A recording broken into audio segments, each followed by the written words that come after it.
జగజ్జననీం. ఇప్పుడు అంత మహోత్కృష్టమైన స్వరూపం ఆ స్వరూపం అని తెలుసుకున్న తర్వాత మీరు వెళ్ళి నమస్కరించకుండా ఎలా ఉండగలరు?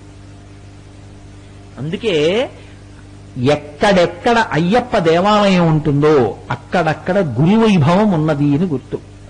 అందుకే గురువు చెయ్యలేంది లోకంలో ఏదీ ఉండదు.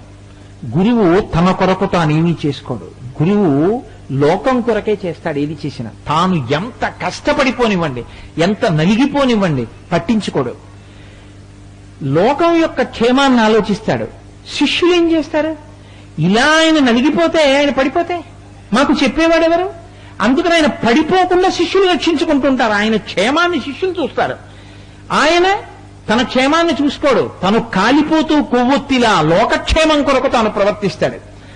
అయ్యప్ప స్వామి దేవాలయం ఏ ఊర్లోనైనా ఉంది అంటే ఆయన అనుగ్రహంతో గురువైభవం ఎలా ఉంటుందో అలా ఆయన లోకం యొక్క క్షేమాన్ని ఆలోచిస్తూ తాను ఇలాగే కూర్చుని ఉంటాడు. పూర్ణ బ్రహ్మచర్యంతో ఉండేటటువంటి మహితాత్ముడైన అంత గొప్ప స్వరూపం అయ్యప్ప స్వామి వారి యొక్క స్వరూపం. సరే, నేను అటువంటి క్షేత్రానికి ఎదురుగుండా అయ్యప్ప స్వామి దేవాలయం వంక చూస్తూ ప్రసంగం చేయవలసి వస్తుందేమో అని నాకెందుకు ఆయన వచ్చి నన్ను అడిగినప్పుడు నాకు అనుమానం వచ్చింది. సాధారణంగా అలాంటి అనుమానం రాకూడదు, కానీ నాకు ఎందుకో అనుమానం వచ్చింది. నేను ఉపన్యాసం చెప్పేటప్పుడు నా కళ్ళ ఎదురుగుండా అయ్యప్ప స్వామి గుడి ఉంటుందేమో అని అనిపించింది. ఎందుకో కళ్ళ ముందు అయ్యప్ప స్వామి గుడి ఉంటుండగా 2 రోజుల ప్రసంగంలో ఒక్కసారి కూడా ఆయన వైభవాన్ని చెప్పకుండా నేను వచ్చేస్తే అది కంటితో చూస్తున్నదొకటి, అసలు ఆ పేరెత్తకుండా వెళ్ళడం, కంటికి కనపడినా ఆ పేరెత్తంది ఎప్పుడు? వైముఖ్యం చేత. ఇష్టం లేకపోతే కంటికి కనపడినా మీరు అసలు పేరెత్తరు, పలకరించారు కదండి. కళ్ళ ముందు కనపడినా సరే పలకరించట్లేదు అనుకోండి, మీరు పేరెత్తట్లేదు అనుకోండి, ఏమిటి దానికి గుర్తు? అంటే కనీసం పేరు కూడా ఎత్తలేదండి, నా కళ్ళ ముందు కనపడినా నా పేరెత్తి పన్నెత్తి పలకరించలేదంటారు. అది వైముఖ్యానికి గుర్తు. నేను ఆయన కింకరుణ్ణి, నాకు ఆయన అంటే ఎంతో భక్తి. నాకు కళ్ళ ముందు ఆయన కనపడుతుంటే, ఆయన దేవాలయం కనపడుతుంటే నేను చెప్పకుండా వెళ్ళిపోవడం నాకు ఎలా కుదురుతుంది? అందుకే ముందే ఆయన నా చేత ఎందుకు పలికించారో, వారు నా దగ్గరికి వచ్చి 2 రోజులు ఉపన్యాసం చెప్పమంటే మొదటి రోజు గజేంద్ర మోక్షణం చెప్పండి అన్నారు. 2వ రోజు ఆయన అడగకుండానే నేను ఆపన్నాను. మీరు మొదటి రోజు తల్లి గురించి అడిగారు, 2వ రోజు నేను అయ్యప్ప గురించి చెప్పి శివుడి గురించి చెప్తాను. ఎందుకో నాకు అనుమానం వచ్చింది, నా కళ్ళ ముందు గుడి ఉంటుందేమో అని. అదే యథార్థం.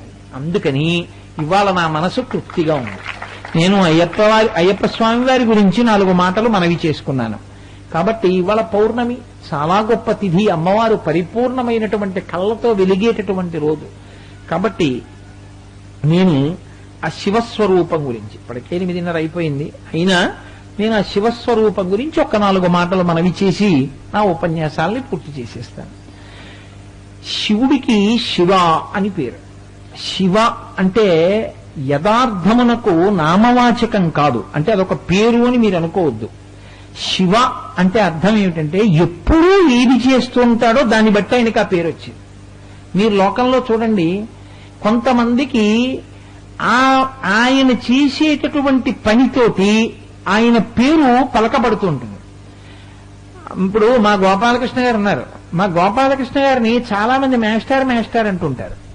మా అబ్బాయి మేస్టార్ అంటారు, మా ఆవిడ మేస్టార్ అంటారు, చాలా మంది ఆయన మేస్టార్ అంటారు. ఏమిటి మేస్టార్ అని నేను ఒకసారి అడిగాను. ఆయన